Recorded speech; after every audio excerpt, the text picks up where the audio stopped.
Gikatingad-an karon kining dahulagway sa usa ka tawo nga nakita sa usa ka nasunog nga balay sa Jimenez, Misamis Occidental, human maigo og kilat. Ani ang report ni Cyril Chavez.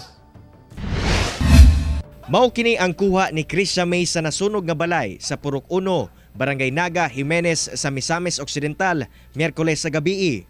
Daw dunay usa ka tawo nga nagtindog tunga sa kalayo.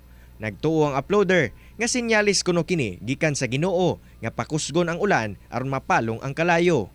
Dunay netizen nga miuyon sa opinion sa uploader. Apan duna sab miingon nga basin atop lamang kini ug duna po'y naghisgot nga basin kalag kuno kini sa usa ka tawo. Apan sa bahin sa kabumbiruhan, wala kuno natala nga nasamad o namatay sa insidente.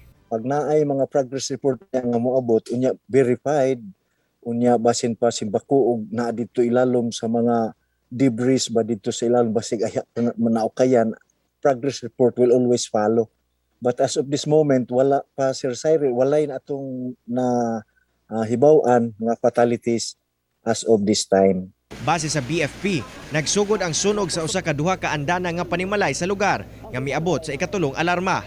Bandang alas 8:45 sa gabii, gideklarang fire out ang sunog nga miabot sa 1.5 million pesos ang damyo sa insidente. Sumala sa mga silingan, kilat kuno ang miigo sa balay una na sunog.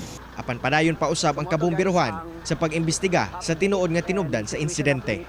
Dunay mga reports nga nagkanayon, mga eyewitnesses nagkanayon nga kilat, lightning ang hinungdan sa maong sunog apan under verification pa kini Sir Cyril pending unya sa kamulo nila nga giinvestigate pa ang maong sunog. Ako, si Cyril Chavez para sa One Mindanao